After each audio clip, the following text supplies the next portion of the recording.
Away Minglawa, Pelican Jesus Beauty Abbey, the Bada, Job Chapino, General, they would be always in the book, and a Yoshidare. Chasing the Mama, the day don't would be there. I told the way Sunday Yawai, in Yama, came back and I said that Hamani Yama, General would be within she. I think I don't know would be go away, Kama, General, they are hot that change for a young.ကျွန်တော်တီးတီးတက်တာမှာစင်ရင်အောင်မရမယ်ရနာခံလိုက်ရှောက်မယ်ရခါတည်းနှုတ်ဘတ်တော်တမန်တော်ကိုကျွန်တော်တို့ဒီနေရာမှာကြားနာပြီးတော့အသက်တာမှာတိဆောက်ဖြစ်တယ်လူတီးတီးမှာတော့အားနေခြင်းတွေမစုံနေတာတွေရှိတယ်တော်တော်လေကျွန်တော်အဲ့အားနေခြင်းတွေမှာကျွန်တော်အသက်ရှင်နေတယ်ဘုရားကျွန်တော်လည်းပြောတယ်ကအလိုမရှိဘူးအဲ့ဒီပြောတယ်ကဘာပြောလဲဆိုတော့ချမ်းသာတယ်မှာပြောတဲ့အကြောင်းအရာတွေကတော့အရှာအနဂတိချမ်းထဲမှာဘာပြောမောင်မိုက်မှာတော်လာတော့သူများတို့ဒီကြီးစွာသောအလင်းကိုမြင်ရ၍တေမီနိုင်ငံအရေးတွေရှိပြီးတော့သူတို့၌အလင်းပေါ်ထွန်းလက်ရှိတဲ့။မောင်မိုက်နဲ့တော်လာပြီးတော့သူများတို့ဒီကြီးစွာသောအလင်းကိုမြင်ရ၍တေမီနိုင်ငံအရေးတွေရှိနေတော့သူတို့၌အလင်းကိုပေါ်ထွန်းလက်ရှိတဲ့။ဒီမောင်မိုက်တွေမှာပဲတော်နေပါစေ။တေမီနိုင်ငံအရေးတွေရှိနေတော့သူတို့ပဲဖြစ်ပါစေ။အလင်းပေါ်ထွန်းလက်ရှိတယ်တဲ့။အလင်းပေါ်ထွန်းတော့အလင်းဆိုတာဘာလဲအလင်းဆိုတာတမန်တရားမှာတော့ယေရှုခရစ်တော်ဖြစ်တယ်အာမင်နှုတ်ကပတ်တော်ဖြစ်တယ်နှုတ်ကပတ်တော်မရှိဘဲနဲ့ကျွန်တော်တို့ဘဝမှာအလင်းမဖြစ်နိုင်ဘူးနှုတ်ကပတ်တော်ကကျွန်တော်ခြေရှိလိုက်မိဘပြည်ကျွန်တော်အတ္တလမ်းကြီးကိုလင်းစီတယ်နှုတ်ကပတ်တော်ဒီကျွန်တော်ဉာဏ်မျက်စိကိုလင်းစီတယ်ဒီနေ့ကျွန်တော်နားတော့ကြားပါတယ်မျက်စိတော့မြင်ပါတယ်ဒါကျွန်တော်ကြားတဲ့အရာတွေကဘုရားခင်ကြားစေခြင်းတဲ့အရာလားကျွန်တော်မြင်နေတဲ့အရာတွေကဘုရားရှင်မြင်စေတဲ့အရာလားအလင်းရှိပြီကျွန်တော်မြင်ရပြီမောင်မတွေကတော့မြင်ရအောင်ဒါတော့အလင်းတွေမှာမြင်လို့ရှိရင်ကျွန်တော်တို့မသေးမကွဲမဟုတ်တော့ကွဲကွဲပြားပြားမြင်ရမယ်တသေးကွဲကွဲရှိတယ်ဟုတ်ပြီဒါဆိုကျွန်တော်တို့ဘုရားရှင်မြင်စေခြင်းတဲ့အရာရှိတယ်ကျွန်တော်ဘုရားတတ်တာမှာဘုရားရှင်ကျွန်တော်ကိုသူ့ရဲ့မြတ်တာတရားကိုမြင်စေတယ်သူ့မြတ်တာတရားကိုမြင်စီတယ်ဒီကမှာသူ့ရဲ့ကဲတင်ခြင်းတရားကိုမြင်တွေ့စီတယ်ဒီကျွန်တော်တက်တာလည်းမဖျားခင်သူ့ရဲ့ဘုံတကူအာထုကိုမြင်စီတယ်အဖျားခင်မြင်စီတဲ့အရာအများရှိတယ်နောက်တစ်ခုဖျားခင်ဘာဖြစ်လဲဆိုတော့ကျွန်တော်မျက်လုံးထဲမှာကျွန်တော်တစ်ချိန်လုံးကလူရမသွင်းခဲ့တာလို့ကျွန်တော်တန်ဖိုးမထားခဲ့တာလို့အဲ့ဒါတွေပဲဖျားခင်ကအတိပြောင်းနေပြီဘာကြောင့်လဲတစ်ချိန်လုံးကကျွန်တော်ကကိုယ်နဲ့ခီယာမေယာပေါင်းနေဆက်ဆံမယ်ကိုယ်နဲ့သဘောတူတူဆက်ဆံမယ်အစင်ကနေနဲ့တူတာဆက်ဆံမယ်ဒါနဲ့အစင်ကနေမယ်ဆိုတော့ကိုပြောစကားနားထောင်တာကိုကျွေးရစားကိုခိုင်းတာလို့ဆိုရင်ပေါင်းနေဆက်ဆံမယ်ဒါပေမဲ့ဒုတိယကိုပေါင်းပြီးတော့အပြုသဘောနဲ့ပေါင်းဆက်ဆံလို့ဆိုတာတိတ်မရှိဘူးကျွန်တော်အချိုးစီးပွားတဲ့ပဲလူလို့ပေါင်းတင်ကြတယ်ထောင်လို့လို့ချင်းမှာပြောခင်ကဘာတုံးတယ်လဲဆိုတော့ထောင်ထဲမှာကြံခဲ့တဲ့ညီကိုလိုအောင်းမသိရတယ်။အိုလိုရကွယ်သွားပါပြီ။ထောင်ပေးတဲ့ပြင်နဲ့အိုလိုကွယ်နေတယ်။ဥပဒေရတွေ့ရတယ်ဆိုတော့နှစ်ပတ်တစ်ခါပဲရှိတယ်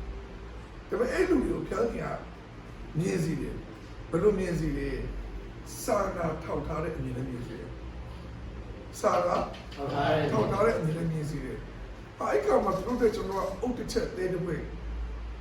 အပြီးလူရအများကြီးတမတာထောင်ထဲမှာကြားနေလူများမကောင်းဘူးဒုစရိုက်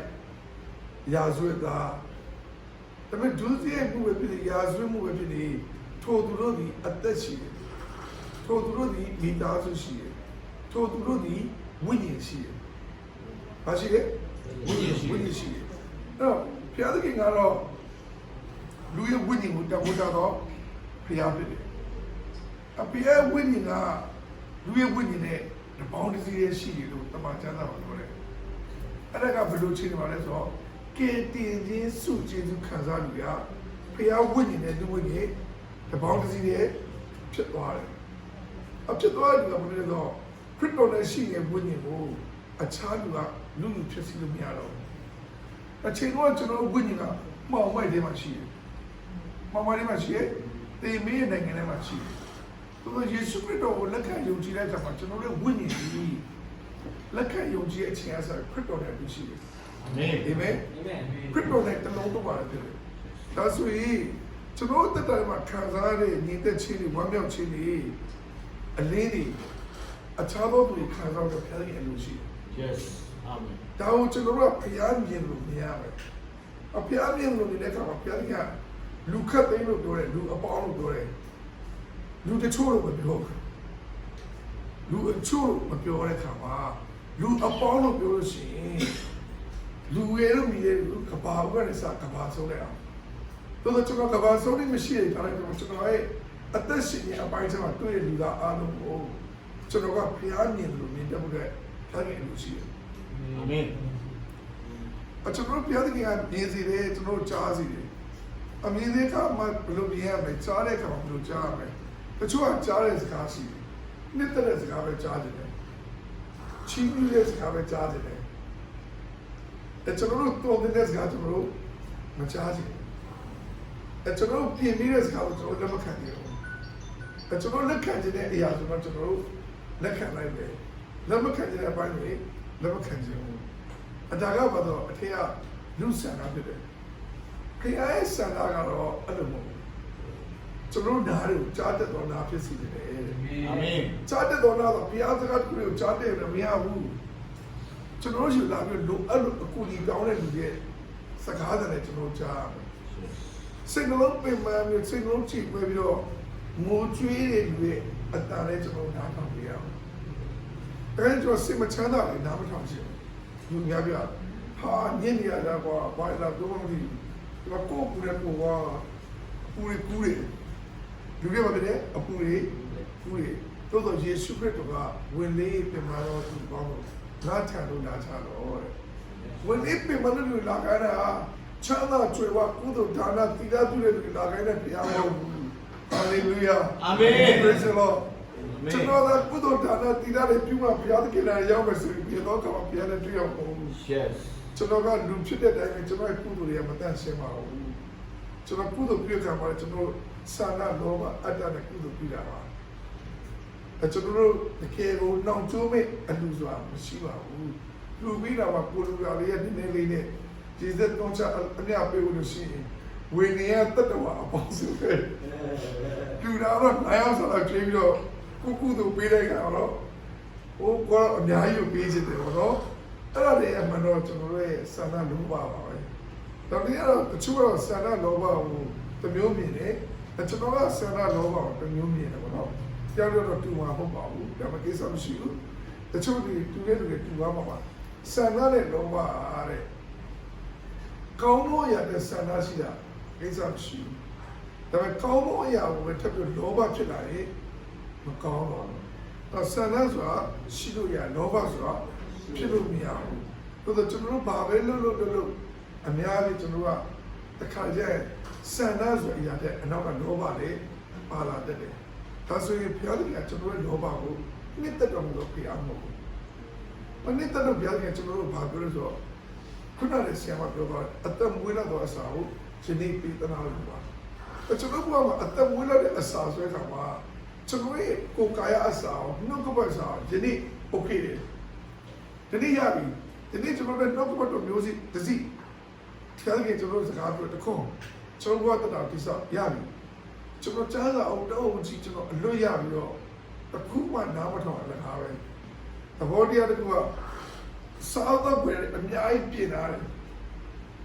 ကျွန်တော်မစားကြရပါမရဘူးကျွန်တော်ဟိုတယ်ထဲမှာကျွန်တော်ဟိုတယ်မှာတဲတယ်ကျွန်တော် breakfast စားမယ် breakfast buffet ဖြစ်တယ်ဒါပေမဲ့ကျွန်တော်ကြိုက်တဲ့ပေါ်ပေါ်လေးနဲ့ coffee လေးပဲကျွန်တော်တောက်မယ်ဆိုရင်ပြင်လာတဲ့ဥစ္စာကျွန်တော်ခံစားရမှာအခါစားဟုတ်ပြီကျွန်တော်သမုတ်တရားဝေးပြထားပါပဲအများကြီးရှိတယ်ကျွန်တော်စားနေတာကျွန်တော်ဝမ်းပိုက်ဆက်မှာပဲကျွန်တော်စားနိုင်တယ်ကိုကားစားဟုတ်ပြီကိုကားစားဝမ်းပိုက်ဆက်မှာပဲစားနိုင်တယ်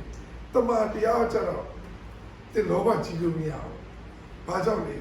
တင်တကယ်နာခံနေတာတင်တကယ်လိုက်လျှောက်နေတာလူတင်စီအောင်တင်ချမ်းသာတွေဖျက်ပြလို့မရဘူးလူတင်စီအောင်တင်ချမ်းသာတွေတင်လို့မရဘူးအဲ့ချမ်းသာကကျွန်တော်အထက်မှာအသက်ဖြစ်ပြီးအသက်ရှင်လက်ကလာဖြစ်ပြီးတော့ဖျားရင်လို့ရှိတာအာမင် မယုံကြည်မဲ့ကျွန်တော်ဘာလို့လုပ်လဲမရမနာခံမဲ့တဲ့ဘုရားဘုရားရဲ့ဘုံတစ်ခုမရမှာဘူးအဲ့တော့ကျွန်တော်ဘုရားတက်တာကတော့ရိုးရှင်းတဲ့ကျွန်တော်ဘုရားကိုလက်ကတဲ့ခါမှာဘာလဲဆိုဘုရားမြတ်တာအရှင်မမြင်တာတယ်ဘုရားမြတ်တာမြင်နေတာဘုရားရဲ့ကျွန်တော်ကိုမြင်ရတယ်ဘုရားရဲ့ကိုမြင်ပြီးကျွန်တော်ကဲတင်ခြင်းနဲ့ပတ်သက်တဲ့ຢာကိုကျွန်တော်စိတ်ချတယ်အဲ့တော့ကျွန်တော်ဒီကိုလေးဘုရားတက်တာမှာဘုရားသခင်ကကျွန်တော်တို့ဘာလုပ်ပေးနေလဲဒါအရေးကြီးတယ်။အရေးကြီးတာအရေးကြီးတယ်။ဆောင်းတဲ့ခရီးတရားကိုမပါလို့ဆိုတော့အငယ်တစ်စတဲ့မှာထို့သူတို့ဒီဖျားတဲ့အမေကိုညင်းဆန်အမေဆိုတော့ပြတ်ပြီးအကျဉ်းတော်ကိုမထင်မဲ့ပြုသောကြောင့်ပေါ်မိုက်အမေအင်းနဲ့ထိုင်တဲ့ဒုက္ခနဲ့၎င်းတန်ချိုးနဲ့၎င်းချီနှောင်လဲရှိ၏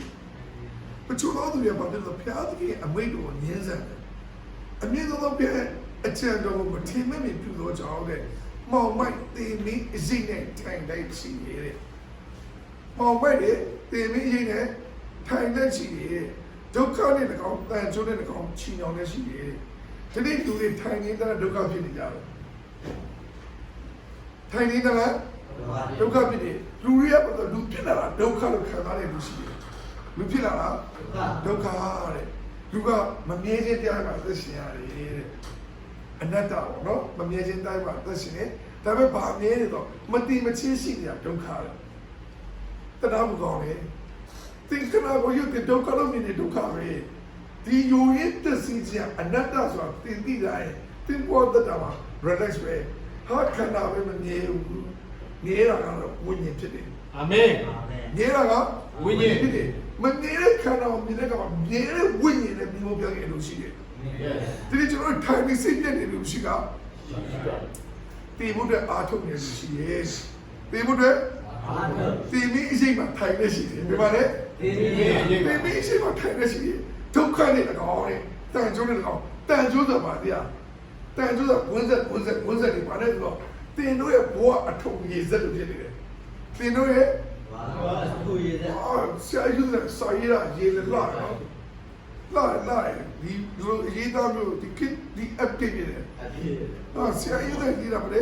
တင်မီအရှိမထိုင်နေတယ်တဲ့ဒုက္ခနဲ့၎င်းခန္ဓာကိုဒုက္ခရတည်တည်ဒုက္ခကိုရှုနေရဘာအနိစ္စရှိတယ်တစီယုံနဲ့ခန္ဓာတွေမသိလားသိနေဘာလို့ထိုင်နေဦးမှာလို့ထိုင်နေလို့ဘာမှဖြစ်မလာဘူးဒါကြခိုင်လို့တစ်ချက်ရပါလေဗျထိုင်နေလို့ဘာမှဖြစ်မလာဘူးမှန်တယ်ထိုင်နေနဲ့အဲ့တင်မီဒီမှာတင်ထိုင်နေတဲ့ကာလပတ်တော့တင်ပါလို့အဲ့ဒုက္ခနဲ့အဲ့တန်ကျိုးတွေမှာချီတော်တွေမှာတဲ့အသက်ရှင်နေရတယ်အဲ့ချီတော်ရောတန်ကျိုးတွေချီတော်ရောတင်တန်နေရလေနေလို့ပဲတဘောကပါတော့ရဟစီတဲ့ကပါအပေါ်တက်လိုက်အောက်ကျလိုက်အပေါ်တက်လိုက်အောက်ကျလိုက်နေတယ်လေနေ stabilize your body ဒီမှာခါတော့တော်ယေရှုခရစ်တော်ကားလိုက်မှာအသေးခံမိတဲ့ခါမှာ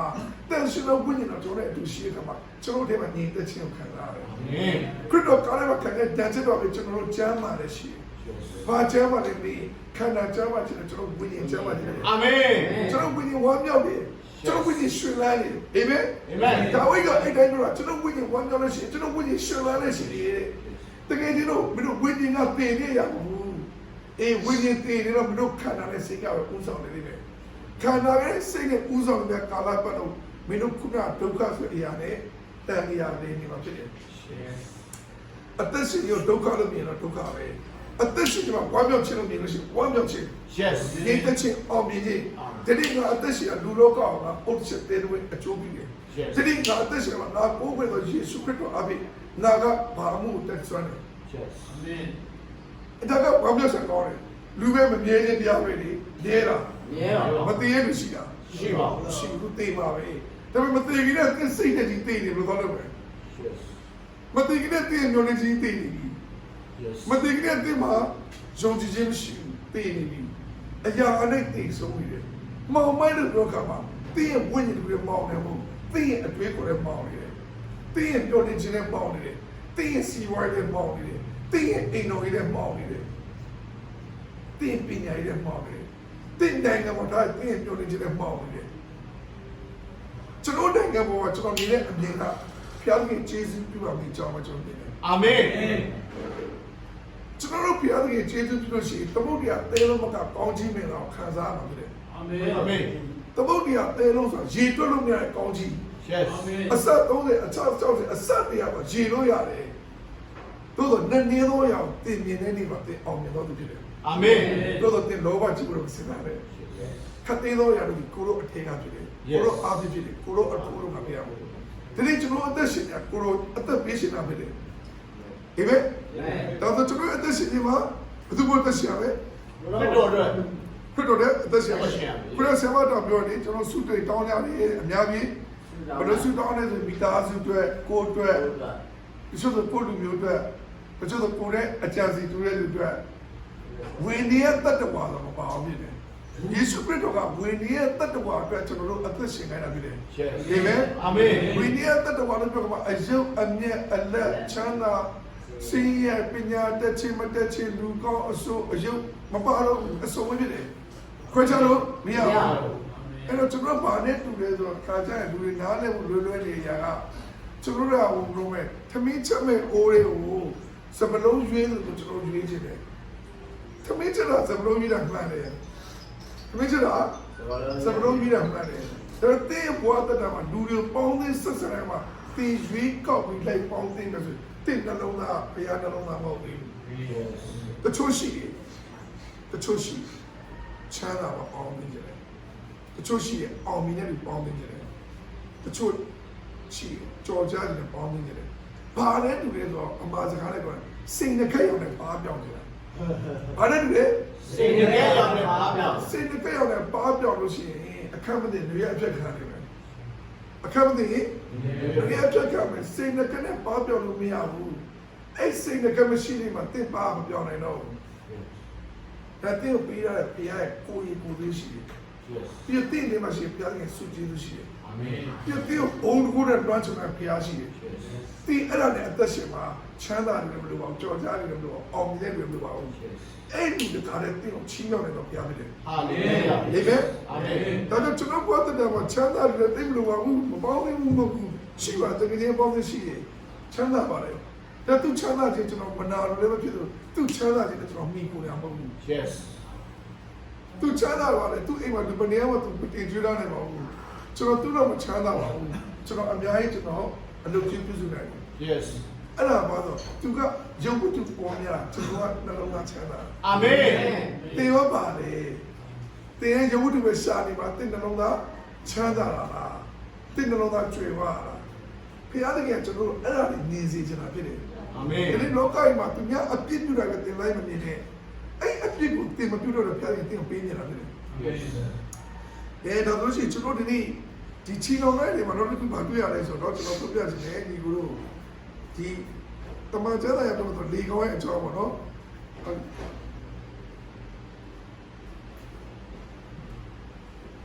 လေကောင်းအကြောင်းပေါ့နော်လေကောင်းဘာလို့ပြောလဲဆိုတော့လေကောင်းကသူ့တန်ချိုးနဲ့ချီတောင်လာတယ်သူ့ကိုတန်ချိုးနဲ့ချီတောင်တဲ့ကမှလေကောင်းဘာဖြစ်လဲဆိုတော့ကျွန်တော်မမြင်ရတဲ့ထောင်တစ်ခုတွေမှာသူကအချင်းကြတယ်ဘေးထဲမှာသူအလေးထဲမှာထောင်ကြတယ်ဘေးထဲမှာလေ လေးနဲ့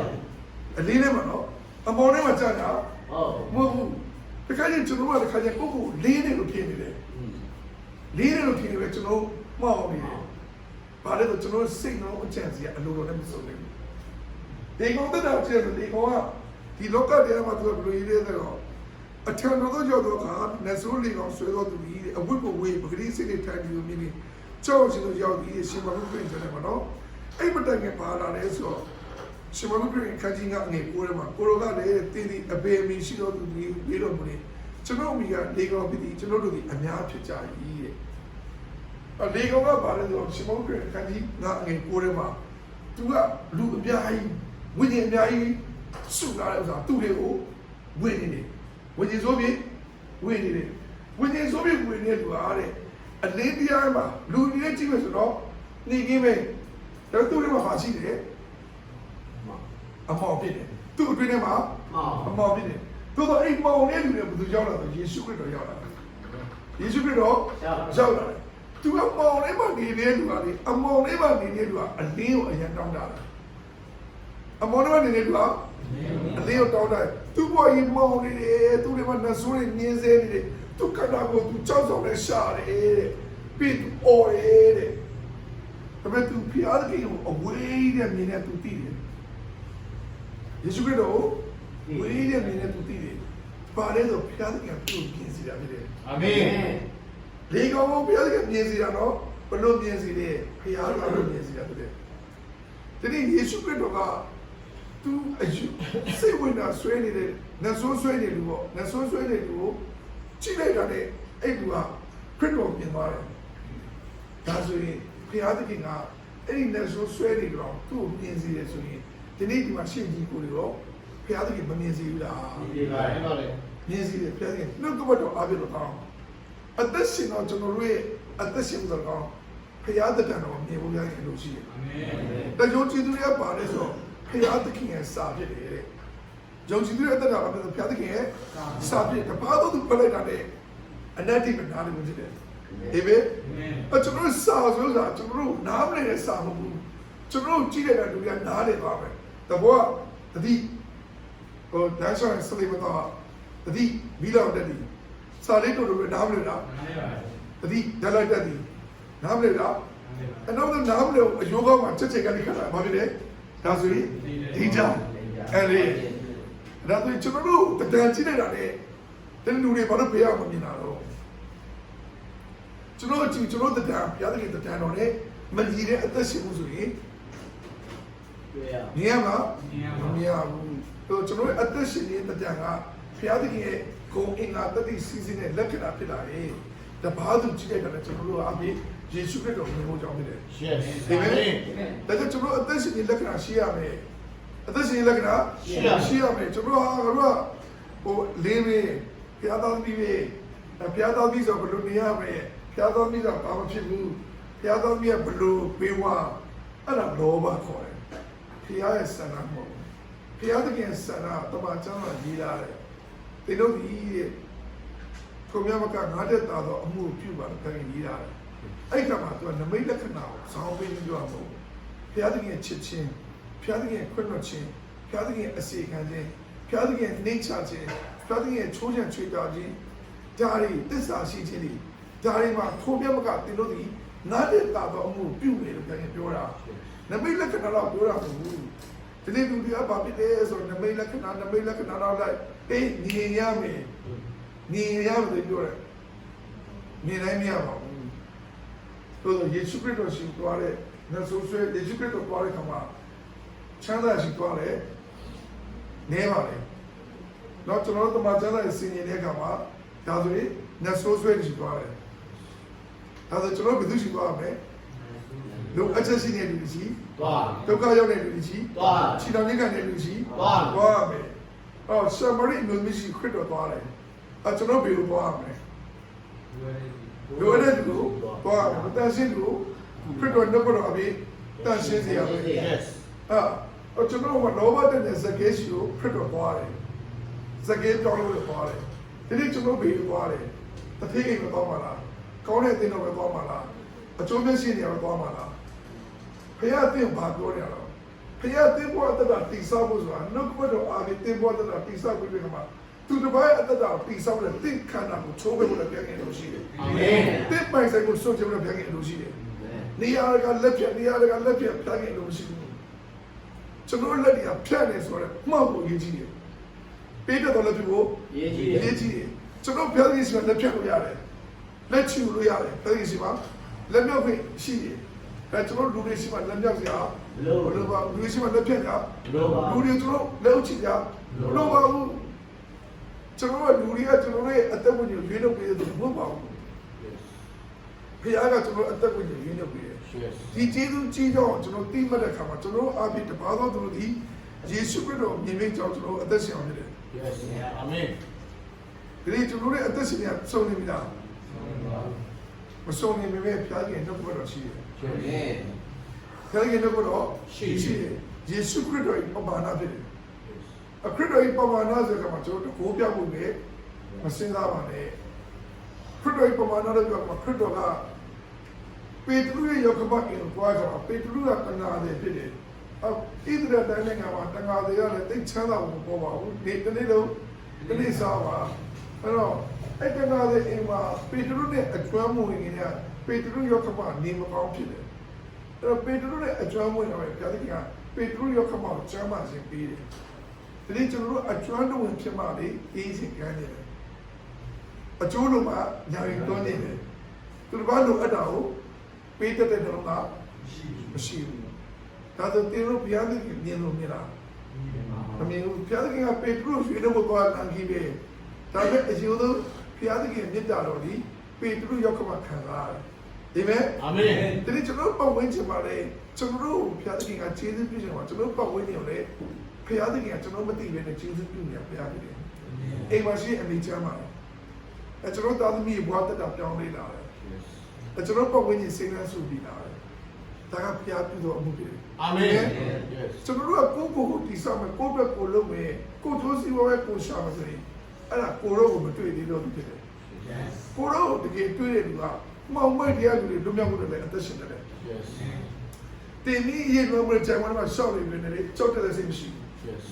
ဘာကြောင့်လဲကျွန်တော်ရဲ့တည်ခြင်းတရားတွေလည်းအဆုံးမဟုတ်ဘူးအဆုံးမဟုတ်ဘူးကျွန်တော်ရဲ့တည်ခြင်းတွေကျွန်တော်ရဲ့ဝိညာဉ်ရဲ့ခီးအစပြုကြတယ်ပေးပါလေထာဝရကာလမှာပေးနေရမှာလေကောင်းမြတ်ရှိပြီးမှာဘယ်သူနဲ့ထာဝရပြရတယ်အာမင်အာမင်ဒါဆိုကျွန်တော်ဒီအမြင်နဲ့မြင်နာတဲ့လူပြောက်ကဒီလောကရာကိုကျွန်တော်စစ်စစ်တိုင်းကြည့်ပြီးကျွန်တော်အချိန်ကုန်တယ်လို့မထင်ပါနဲ့တို့လောကရာတွေလုံးဝမလုပ်လို့လေမထင်ပါနဲ့ကျွန်တော်အလုပ်လုပ်ပါတယ်အမှုတော်ပြတဲ့ပေါ့ဝင်ပါတယ်လူအတော်တွေလည်းအသက်ရှင်ပါတယ်နောက်ကတော့သမာတရားကိုလေကိုယ်တိုင်ပြီးစောက်တဲ့လူဘာတွေဝင်ကြပါတယ်အာမင်အာမင်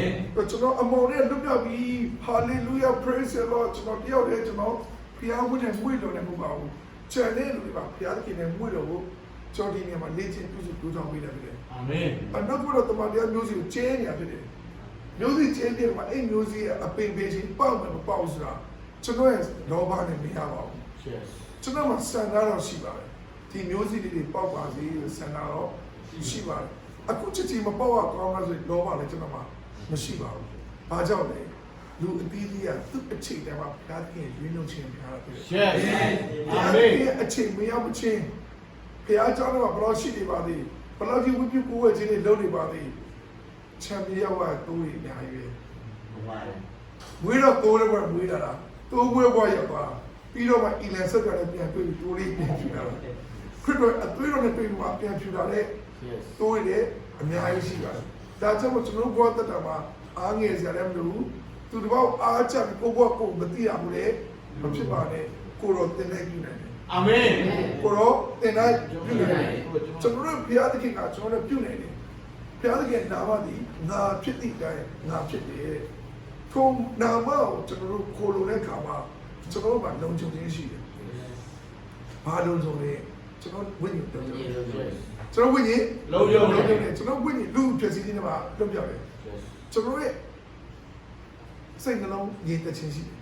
စိတ်နှလုံးရည်တည်ခြင်းရှိတယ်ခန္ဓာကိုချမ်းသာနေရှိဆရာဝန်ကဘာမှချက်ပေးပြီးဒါကစေးသိပ်ပိုင်ရကျွန်တော်ခန္ဓာပေထားရအားနေတာမှန်တယ်သို့တော့အားနေတဲ့အရာနဲ့တကိုးစီစုံနေအာမင်အာမင်သောခွန်အားနဲ့ပြည့်စုံပြီးတော့ယေရှုခရစ်တော်အားဖြင့်ခတ်သိမ်းတော်မူငါတက်ဆွမ်း၏အာမင်လားခွန်အားနဲ့ပြည့်စုံလို့ရှိတယ်ယေရှုခရစ်တော်ရှိတယ်ယေရှုခရစ်တော်အားဖြင့်ခတ်သိမ်းတော်မူတက်ဆွမ်းတယ်ထိုခရစ်တော်ကအလင်းဖြစ်တယ်အာမင်အာမင် yes ဒါဒီအလင်းကမောင်မိုက်ထဲမှာလင်းလို့ပဲအလင်းထဲမှာအိတ်အလင်းမြင်ရတယ် yes ဒီမျိုးတော့ဒီကြောင့်လင်းနေတာအလင်းထဲမှာပဲမမြင်ရဘူးလားမြင်ရတယ်